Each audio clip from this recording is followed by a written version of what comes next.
Bitcoin Beach.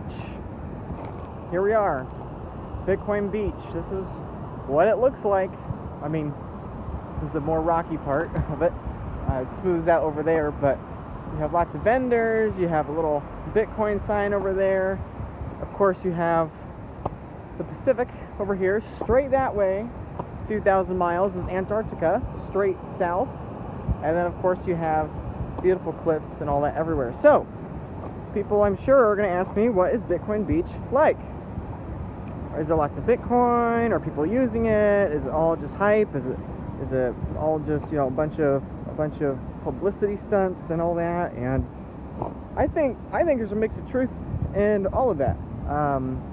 You know, I think in the beach here in El Zonte, in Bitcoin Beach, anecdotally, I think there's like 80% or something of merchants that are using it. That doesn't mean, you know, necessarily most of their transactions are on Bitcoin, but I think at least 80% of the local businesses here, you know, probably at least 100 or so, at least accept Bitcoin.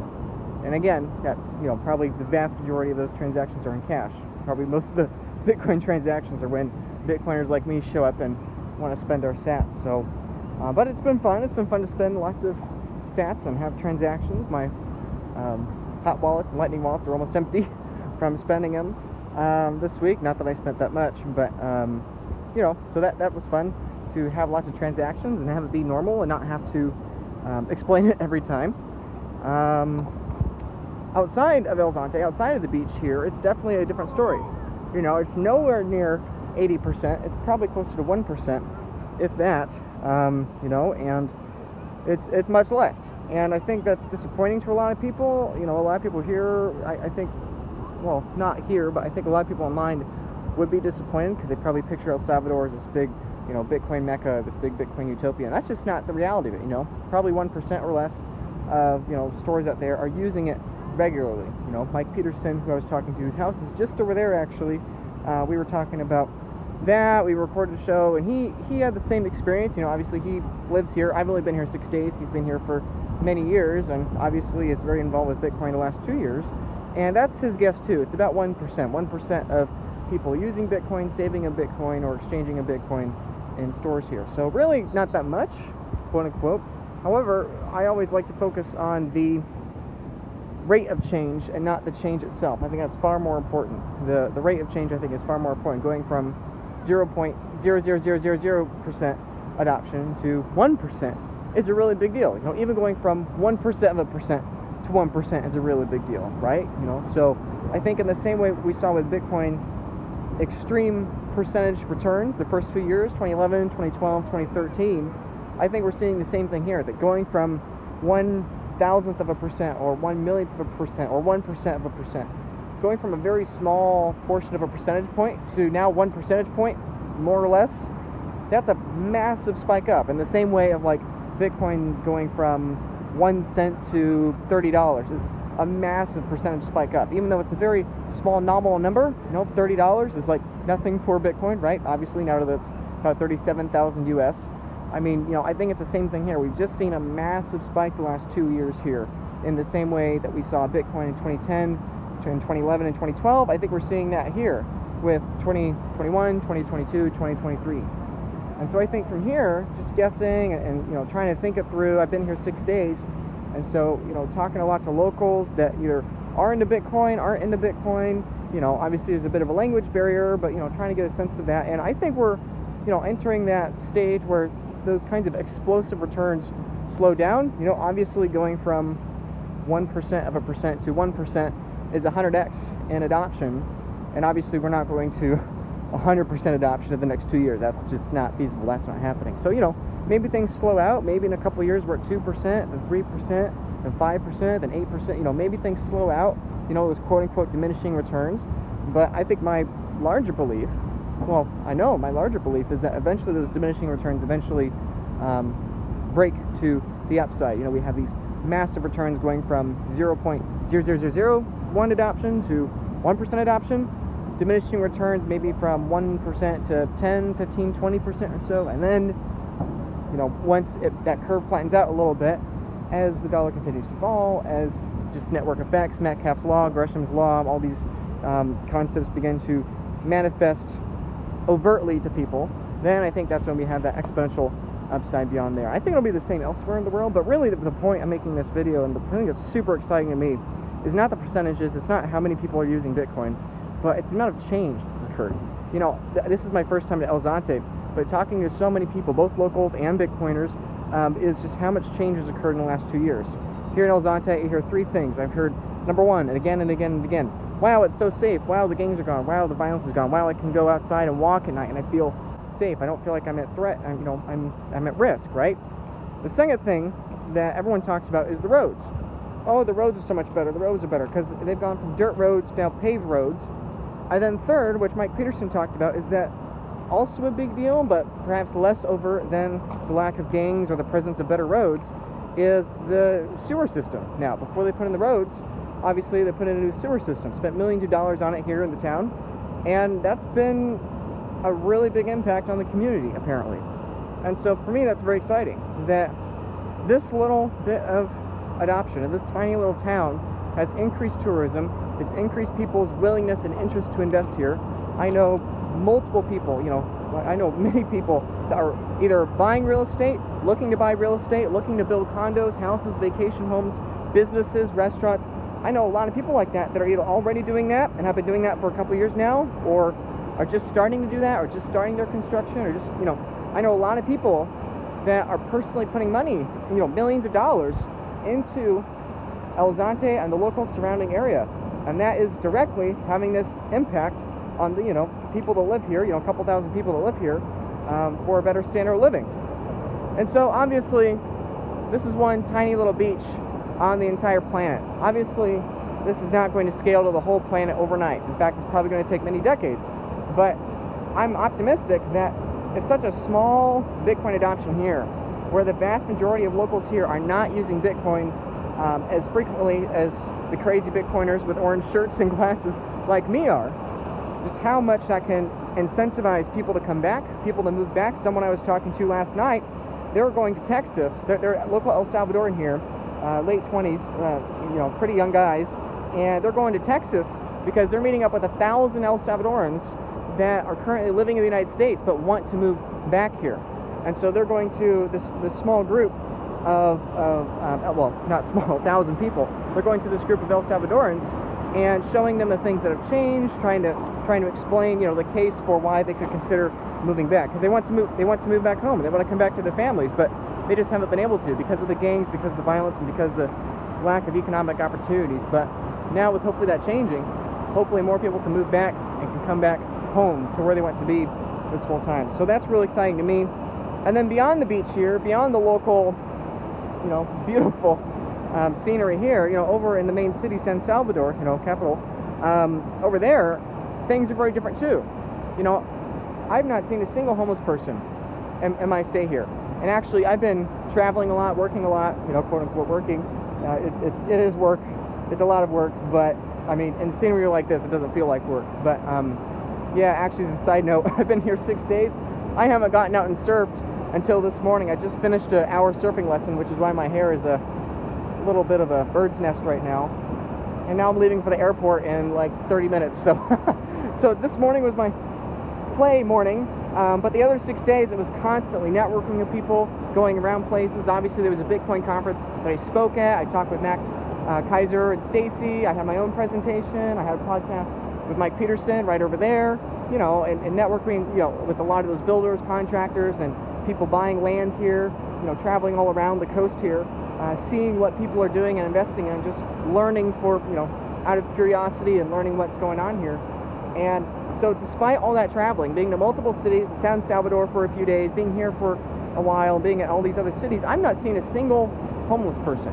Obviously, the average home here is not nearly as luxurious and prosperous as the average home in America or in the West or Michigan. But I think there's something to be said there.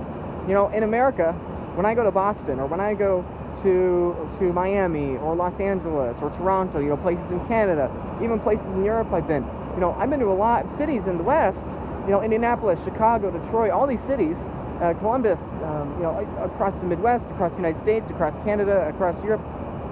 So many of these cities have an overt homeless problems spilling over into the streets. They have overt drug problems spilling into the streets. They have a burden or heavy, weighty feeling of nihilism, essentially.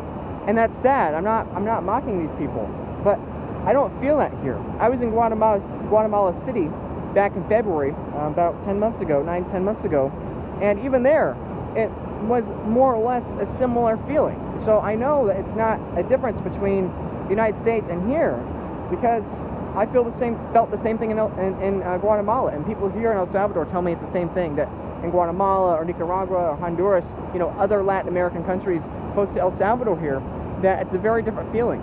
That here, for the first time in the last 24 months or so, since 2020, 2021, people have hope, or they have optimism, or they have the belief that 2 years from today or 5 years from today, it's going to be a better future than it is in the present, right? And I think that's the fundamental, crucial difference. My friend Jeff Booth and I, we always talk about the complex emergent behaviors of society, and I think that's what we're seeing here. That as an increasing percentage of the population in El Salvador here have reasons to be optimistic, whether that's Bitcoin, whether that's the lack of the gangs, whether that's the presence of more tourists or more people moving back home, or at least less people leaving the country, whatever the reason is. And I'm not naive, I know Bitcoin and the total population is probably the smallest reasons of those I just listed.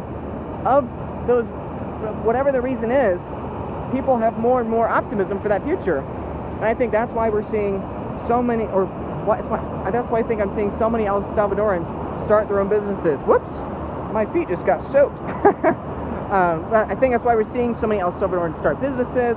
I think that's why we're seeing almost a reverse immigration back from the United States to El Salvador.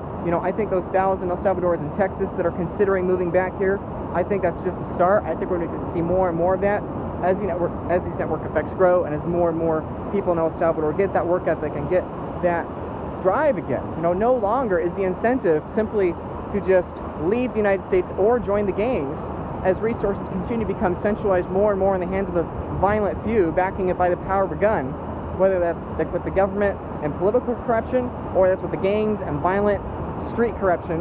Whatever the case, that's less the incentive now. And finally, the economic monetary incentive is shifting away from monetary repression and towards increasing productivity again. And I think fundamentally that's why we're seeing so much more Bitcoin adoption here. I think that's why we're seeing more businesses here.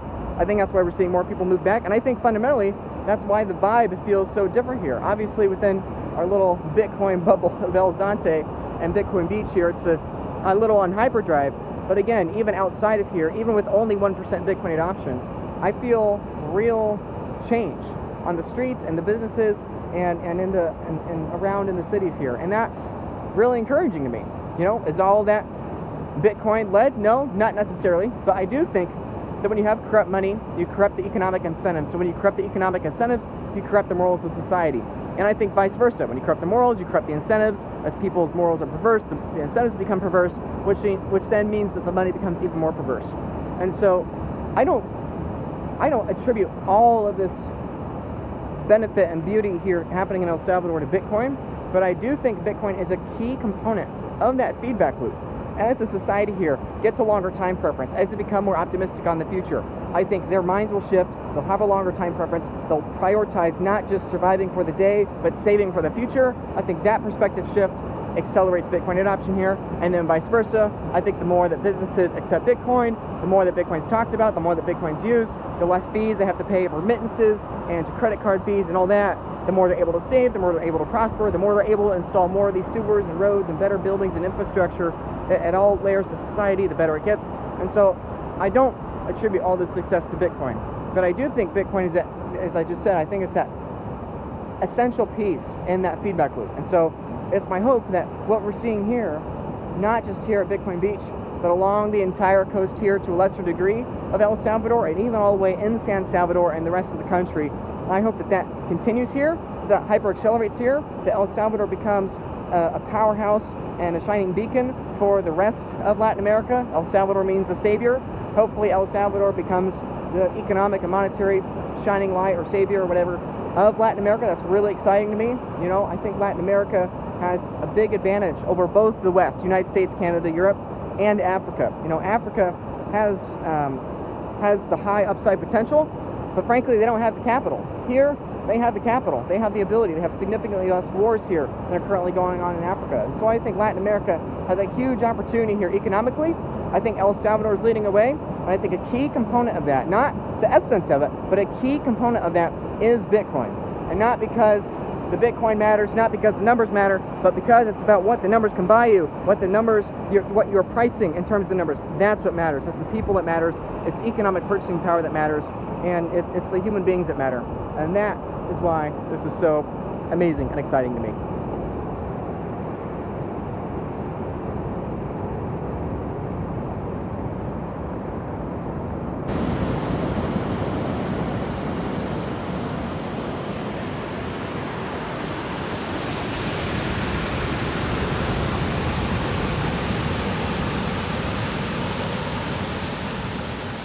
This video is a collection of the sights and sounds of El Salvador. Its beaches, its streets, its cities, and its towns. I hope that this video gives you a good sense of what it feels like to be there in El Salvador, to see Bitcoin adoption firsthand, and it will encourage you to travel there and see its beauty for yourself.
Everybody else trying to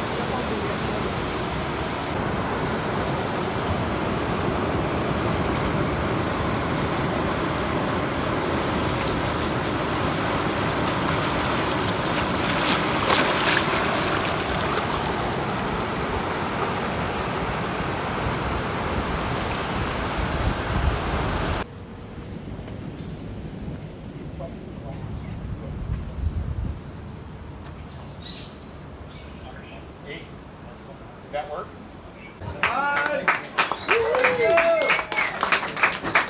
This is always an amazing week for me to see the conference, see all these people here that are visiting El Salvador for the first time, that are seeing the peaceful revolution that's happening here. People's lives changed.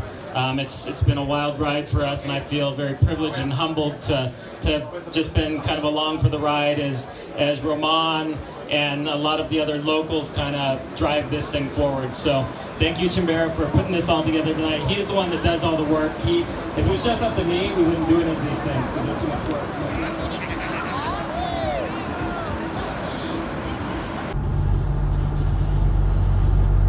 Well, hopefully Jose thinks about that.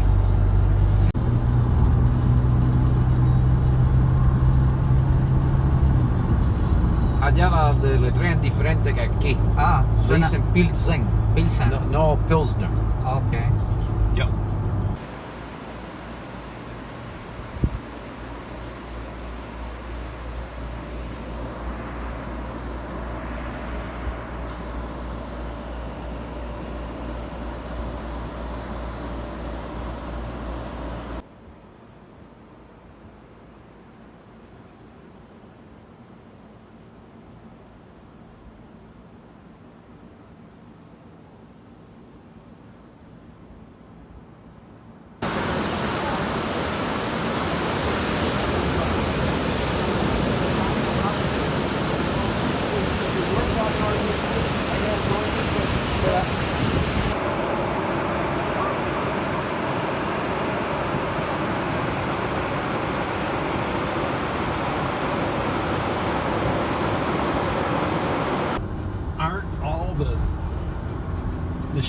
Bitcoin's appeal to the fallacies and weaknesses inherent in human beings that went into getting this tunnel through here. No kidding.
Yeah? What do you say? Erika. Lightning, yes, I know about her. I sent money to It's her. my friend. I know. You know her mom. You know her mom. Get that.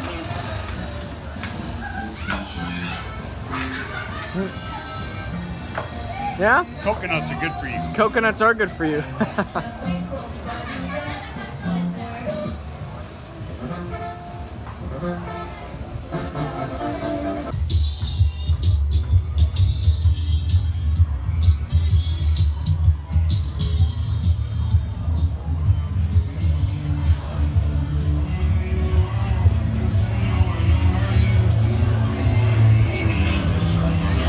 It's a nice place here. It is nice.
Great.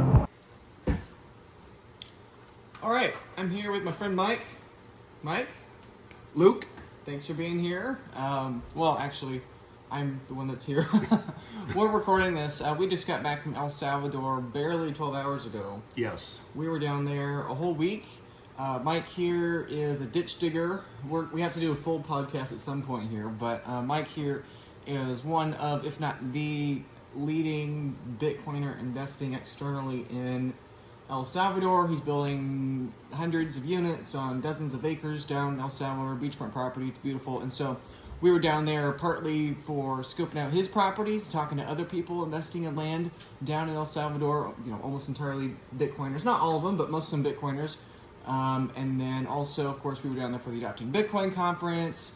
I did a panel with Max Kaiser and Stacy, and I had my own presentations. And anyway, it was a fun week, wonderful time, beautiful weather, and I just love to record this because you said you had questions for me, and likewise I have questions for you. It was a pretty busy week, so we didn't get a lot of one-on-one time to talk about everything we were processing. We were just so busy seeing things, talking to people, networking. So anyway, and of course we have the mempool here. We were just chatting about this over lunch. We were just looking at the mempool, so of course, anyway, that's a fun little background. But okay, without further ado, Mike, what do you think? What do you think about the week? I thought it was a great week. Yeah, That was a lot of fun. Okay. I didn't get to spend as much time at the conference as I wanted because I was meeting with my partners, with our engineers, and going over a lot of that stuff. Attorneys, it was jam-packed. It was like nonstop. It went like the snap of a finger, Yeah. but it was great.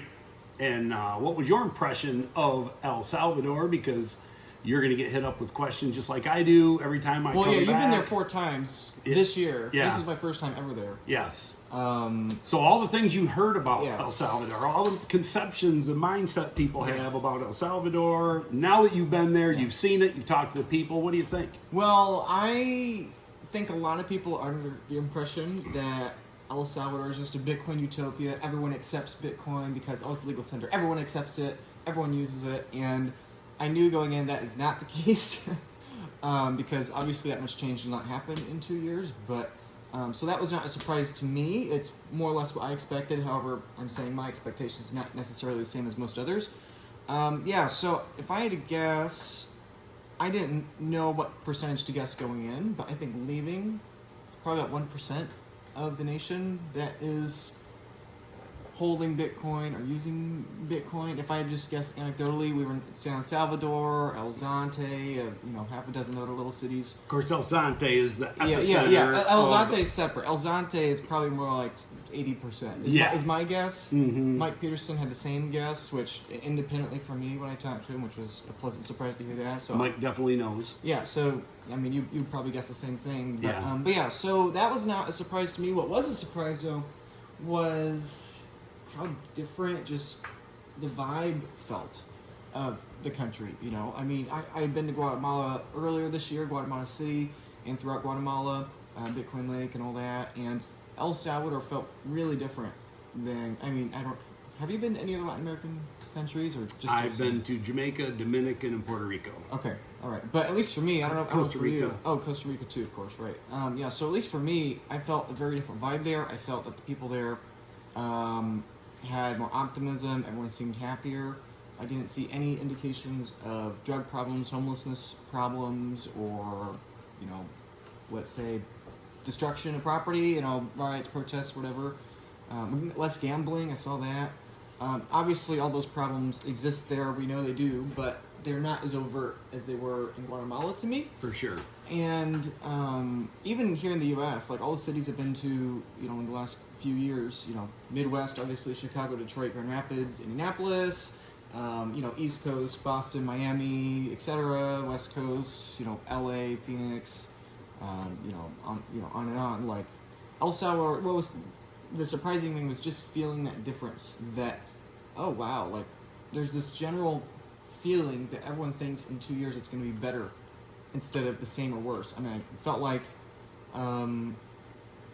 that feeling was mixed in Guatemala, and I feel like here it's actively the opposite. Everyone feels like it's going to get worse. So anyway, Yes. that's my main impression. And then I had lots of personal epiphanies and really enjoyed the conference. It was different than other Bitcoin conferences I've been to.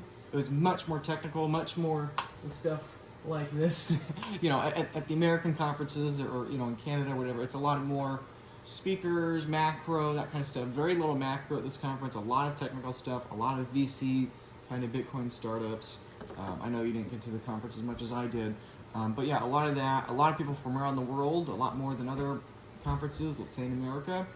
A lot more OGs, I would say. You know, a lot more people with super large Bitcoin stacks, super impressive, you know, reputations, let's say, in the Bitcoin community, especially from the early days. So that was really interesting. That completely different vibe. You know, a lot of builders, and it was just beautiful. It was great. I mean, you know, it was a busy week. I only surfed for like 90 minutes of the whole week. I like, that's how busy we were. I wanted to climb a volcano. I didn't end up doing that, so I guess I'll have to go back. Next and trip. do that. Yeah, next trip. Yeah, we'll have to go. Yeah. But anyway, yeah, Mike and I, we spent probably 4 of the 6 days together. But that was mostly with people, with other investors or whatever. So you, as a investor that's sunk, you know, whatever, millions in the country, and your 4th trip, what's your feeling? Is it more the same as your previous trips, or anything new? Yeah, you know, it kind of gets a little bit more reinforced every time, and it's just the, you know, the attitude of the people down there that have had so little for so long. They all have something to look forward to. And a big trend that is occurring, which, you know, you talked to Max and Stacy about it, and they said that they are getting close to having more people returning to El Salvador than are leaving El Salvador. This is a dynamic, a metric that was unthinkable just 5 years ago, basically prior to Bukele. This was unthinkable. And there are still people in El Salvador, as we met a number of people who had moved a lot from Canada and brought their families down there. It was alarming. There were a lot of Canadians down there. Yes. Like at the conference and outside the conference, you know, if you saw any white person, it's like they're probably from Canada. Yes, right? Like that's that a good guess. I guess not horribly surprising, but it was very funny. They sold they sold everything, and they came down to El Salvador. They brought their kids, and they put their kids in school, and that still blows people's minds away. The locals in El Salvador, they just can't fathom anybody coming from the U.S. and moving down there. You know, so so you sense that, you feel that, and you see all these people coming back, and President Bukele is giving them tax-free status to move their assets back there. He's giving them a good incentive to come back there. And the engineering firm I am working with has got 3 trips scheduled, 1 to Texas, 1 to Arizona, 1 to... We just had a new block, people. Yeah? Sorry to interrupt. I just saw that out of the corner of my eye. All right. Anyway, so we're recording this at block 816,503. So now you know when we're recording this. Anyway, sorry, Mike. Sorry to interrupt. So he is incentivizing them to come back, and these engineers are going to Texas, Arizona, and California, 3 different trips. I know in Texas they're going to be meeting roughly 1,000 people from El Salvador. Yeah, I met them very too. interested in coming back, and they are filling them in on where these projects are, what's going on, what it's going to take to buy. So very exciting. Yeah, definitely. I met a lot of people too, some with you and some of my own, that either had recently moved back, or even if they're not moving back, they're coming to visit family more. Because they weren't coming to visit family 5 years ago because of gangs, but now they actually can visit family, or they're vacationing down there, and, you know, some visiting the family, some, or they're considering moving back, or whatever. So all that was very interesting to me. So yeah, a girl next to us on the plane coming back to from San Salvador, Miami, down there with her parents. Same thing. Oh yeah. And when the first 2 times I went down there, I sat with people that were on both sides of me, coming down to check it out. They hear all about it. They want to see firsthand. They want to go back to where their original hometown was, or where their relatives were. Check it out, and very interested in coming back. And when they actually get down there on the ground, they see what's going on. You know, they get some big confirmation on that. Yeah, okay.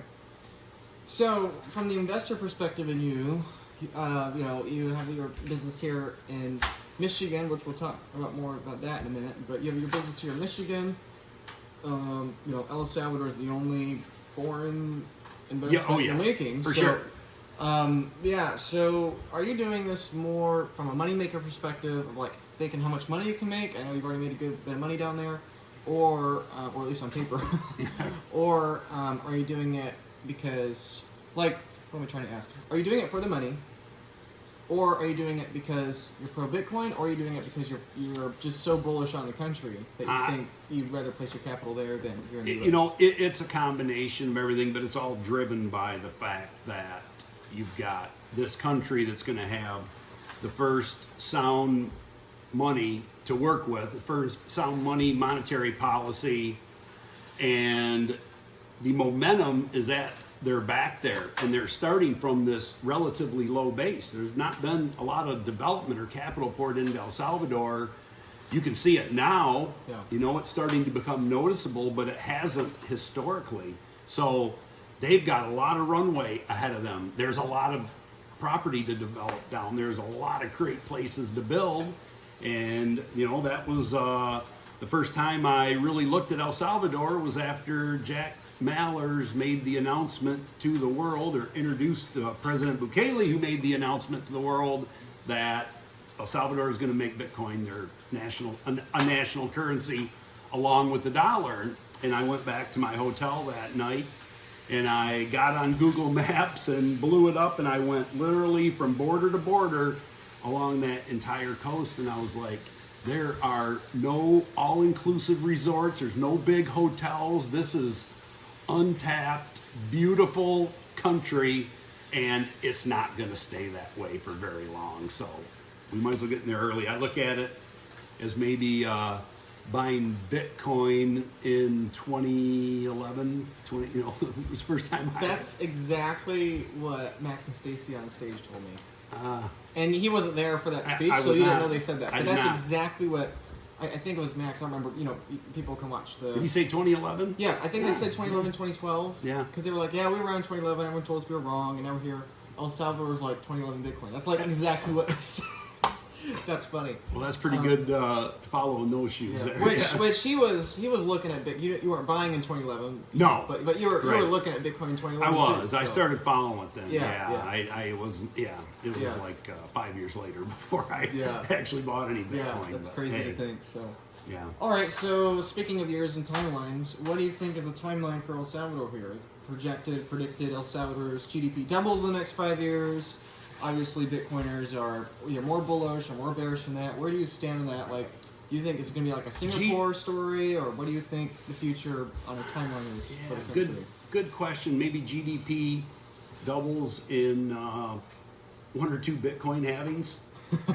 Okay, and so we got the Coinbase, the block reward that halves every 4 years. Yeah. I say that El Salvador's debt halves every 4 years, along with their increasing GDP. Yeah. So okay, Max Kaiser thinks he'll be debt free by 2030, which obviously that's just his guess. So I mean, obviously we get down to a certain point on debt by having it, and it becomes irrelevant. And, and then they just take a few of their sats and pay the rest of it off. Yeah, definitely. So. Yeah, I'm trying to think. What other questions do you have for me? I have a couple more for you. When are you going to go back? As soon as I can. Money's a problem. Right. Time's a problem. Right. Increasingly more so time is a problem. But I'd love to go back as soon as I can. I'd love to invest in some form down there. However, I have many other priorities and irons in the fire I have to figure out first. And over time, it'll just get easier and easier. Obviously, upside will go down as people like you buy up stuff. But anyway, so there's lots of opportunity down there. Like I've seen so many things down there that, and some nice big parcels. I wish I was 20 years younger. Okay. Yeah. Speaking of that, okay. Here's a question I've asked you before this recording, but other people will probably ask you this. Mike, why on earth are you buying land in El Salvador when we know land is going down forever against Bitcoin? Why, in very large cash purchases, very large amounts, like even, with your other investments, businesses, and Bitcoin stacks, why are you buying land when you can just buy Bitcoin? Because at the end of the day, I want to do something exciting. I want to be part of something that is unfolding there. I've got some great friends down there. Everything I've done down there has been a blast, and I have said from day one, and a couple people that are in with me, I said I do not think that Bitcoin or that these properties will outperform Bitcoin. There's absolutely no way that happens. Yeah. So if we want to just sit and just get as much Bitcoin as we can and then give it to our kids and grandkids, we could do that, but we can leave them some Bitcoin and we can do some fun stuff. Yeah. Yeah. So it's a combination of everything, but I would not build or invest anywhere else besides there. I mean, and especially right now. Yeah. I think things are going to get interesting from a credit perspective going forward, and that's going to... Well, when we were down there during that week, El Salvadoran bonds were upgraded, Yep. and American bonds were downgraded. Mm-hmm. And American bonds, I think it was last Thursday or whatever, were trading like a Emerging market. The volatility. Yeah, it was like, holy cow, there's no bidders on these American bonds. Anyway, but yeah, so signs of things to come, that shifting dynamic. So yeah, very interesting. As far as the humanitarian impact, obviously you're doing this, you have your incentive as a business mind, but then simultaneously you're building more houses, you're building more living, and hopefully in a beautiful location, beautiful property, and Creating all that. jobs down Yeah. there for them. You'll create a lot of jobs. You're paying above the minimum wage. Your competition down there for them and all that. So, what's your hope? Either impact you'll have or impact the wider variety of investors like you will have on the local economy, community, humanitarian impacts, and all that. Well, I went down there and spoke at the school, with Chimbera, who, great friend, does a lot of work down there. So, I would like to, get some of these high school kids that are getting ready to graduate, see if they have any interest in this industry, and train them, bring them on. The people that I've worked with down there so far are great. People always say, are you going to take a bunch of people from the U.S. down there? And, probably not. We might take some skill set down there, but they have a population with inherently people that have developed some very high skill sets, and I work with them in the construction industry in Michigan here. So I've worked with a number of El Salvadorans and actually from all over Latin America that have come here to the U.S. in construction, and they're going to have to get the wages up a little bit more to entice them back from here, but I see that happening. They don't have to match them, and when you factor in the cost of living down there, much cheaper. Much cheaper. You saw that firsthand. Yeah. So they don't have, they can make probably half as much, and actually make half as much. You're doing really well down there. Yeah. And living well. Yeah. Yeah, definitely. That's the other thing. It was just amazing to me how cheap food was, how cheap land was. Obviously, that's a huge factor. Is that it's a feedback loop. Wages are much cheaper, all that. So obviously, it's a feedback loop. But really fascinating. One thing that comes to mind too about El Zante, with this thought of building more infrastructure, is how in the last 18 months or so, they've installed a major sewer system in El Zante, which is Bitcoin Beach, by the way, for those who don't know. The Bitcoin Beach, it's like 100 stores, probably a couple thousand people live there, whatever. They finally installed a sewer system throughout, or upgraded their sewer system throughout the town, as well as adding paved roads, upgrading from dirt roads to paved roads, which obviously makes transportation in the city much easier.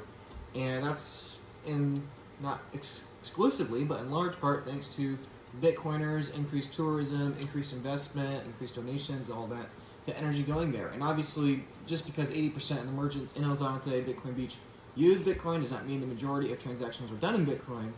But to me, it's exciting that even with partial Bitcoin adoption and very partial Bitcoin usage, in that partial Bitcoin adoption, there's already this acceleration to that, attracting more talent, attracting more tourism, and hopefully increasing that feedback loop there. And so hopefully your projects, you hire hundreds or maybe even thousands of people over the coming years.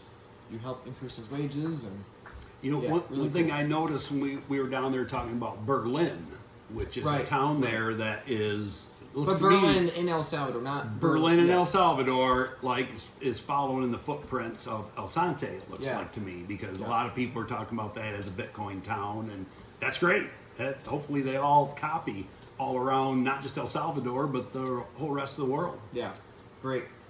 So speaking of the rest of the world, both he and I are wearing hoodies here for Bitcoin Beach North. So obviously there's Bitcoin Beach OG in El Salvador, but if you can't afford or can't make it to Bitcoin Beach El Salvador yet, hopefully you can in the future, but if you can't do that, you can get the second best thing and come to Michigan here in August. In August here, Mike is hosting a wonderful event. I went last year, I spoke last year, here in Michigan, just north of Lansing. You can find it Lake Satoshi. You can find it bitcoin101.io.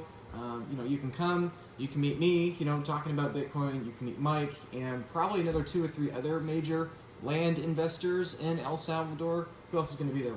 Mike? PF. Oh, Yeah. and my team, PF and Ben, Yeah, and then yeah, Steve your whole team. and Mike Peterson, Mike Chimbera. Peterson and Chimbera or Roman of Bitcoin Beach will be there. I think Mike Peterson's hugely underrated. But you can meet all these guys. You can hang out with them. He's got a beautiful lake here. You can paddleboard, jet ski, kayak, whatever. He's got all this stuff just here for you. He's gonna have cabins. Anyway. It's gonna be a great event. If you want to join, what is it? August 10th. August 10th. August 10th, Yep. 2024. Yep. You should come. You can come and camp. You can bring your Yep. trailer. You can bring a tent. Yep. So anyway, if you can't make it down to El Salvador, this is probably the best chance you'll get to meet lots of people involved with, the mission side. Like obviously Mike Peterson has his Christian organizations, Hope House mission work down there. You can meet the top business people like him in El Salvador, the top speakers, and there's hopefully a few more surprises for speakers at this event too. So I'm thinking of at least 4 other names right now that we're throwing around trying to get down here. So hopefully get them down here. But yeah, all I have to say is that I think El Salvador is great. Hopefully it's just going to get better and better. You should check it out, keep in touch, because really it's not just about El Salvador, it's about that model hopefully being exported to the rest of the world. And so if you want to get a picture of what Bitcoin adoption is going to look like the rest of the world, I think you should be keeping tabs on El Salvador. And so, yeah, hopefully you can make it to Bitcoin 101 here next August in Michigan. And if you're anywhere in the Midwest, Illinois, Wisconsin, Ohio, Kentucky, Indiana, Michigan, obviously, I think it's definitely worth the trip. This is definitely a really high signal, really fun time with folks enjoying backcountry Michigan. Yes, absolutely. All right, Mike. Thanks. Thanks, Luke.